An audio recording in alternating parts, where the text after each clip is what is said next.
নমস্কাৰ প্ৰিয় অন্যান্যসকল DD fill up diary নামৰ ইউটিউব চেনেললৈ স্বাগতম জনাইছোঁ, য'ত আমি সদায় কিছুমান মটিভেশ্যনৰ কথা আলোচনা কৰোঁ। আহক তেন্তে আজি জানি লওঁ বুদ্ধৰ 10টা বাণী যি আপোনাৰ জীৱন সলাই দিব পাৰে। বলক ভিডিঅ'টো আমি আৰম্ভ কৰোঁ।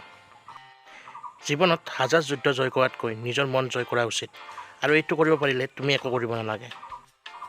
যিকোনো পৰিস্থিতিতে তিনিটা বস্তু কেতিয়াও লুকাই ৰাখিব নোৱাৰা: সূৰ্য, চন্দ্ৰ আৰু সত্য। জীৱনত যিকোনো লক্ষ্যত উপনীত হোৱাতকৈও আটাইতকৈ ডাঙৰ কথাটো হৈছে সেই লক্ষ্যলৈ যেতিয়া আপুনি যাত্ৰা কৰে তেতিয়া সেই যাত্ৰা ভালদৰে সমাপ্ত কৰাটো।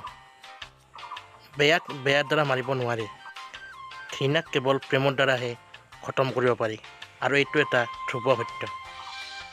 সত্যৰ পথত ওলোৱা লোকসকলে দুটা ভুল কৰিব পাৰে: সত্যৰ ৰাস্তাত যাম বুলি মন বান্ধিও আৰম্ভ নকৰা, আৰু দ্বিতীয়টো আৰু সত্যৰ ৰাস্তাত ওলাই ঘূৰি অহা, অৰ্থাৎ আধা যাত্ৰা কৰা।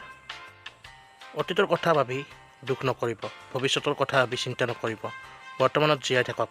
এইটোৱে হৈছে জীৱনৰ সত্য। এনেকৈ থাকিলে সদায় সুখী হৈ থাকিব।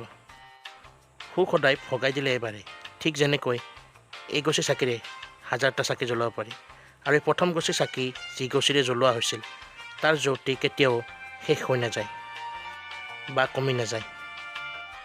আপুনি যিমান ভাল কিতাপ নপঢ়ক, যিমান ভাল কথা নুশুনক কিয়, যেতিয়ালৈ নিজৰ জীৱনত সেইবোৰ প্ৰয়োগ নকৰে তেতিয়ালৈ তাৰ কোনো অৰ্থ নাই। সদায় খঙত থকাটো এনেকুৱা হয় যেনে ধৰক আপুনি কাৰোবাক জ্বলি থকাক খৰি এডালেৰে মাৰিব খুজিছে, কিন্তু জ্বলি থকা খৰিডাল আপুনি ধৰি থকাৰ বিনিময়ত আপোনাৰ হাতখন পুৰি গৈছে। ঠিক তেনেকৈ খঙেও আপোনাক প্ৰথম জ্বলাব। খঙত থাকি হাজাৰটা শব্দ কোৱাতকৈ মৌন হৈ থাকি বা শান্তপ্ৰিয় হৈ থাকি এটা শব্দ কৈ সেই শব্দৰ দ্বাৰা শান্তি আনিব লাগে। বন্ধুসকল, যদি ভিডিঅ'টো চাই ভাল পায় লাইক কমেণ্ট শ্বেয়াৰ কৰি দিব, আৰু সদায় এনে ধৰণৰ ভিডিঅ' পাবলৈ আমাৰ চেনেলটো ছাবস্ক্ৰাইব কৰি দিব। ধন্যবাদ।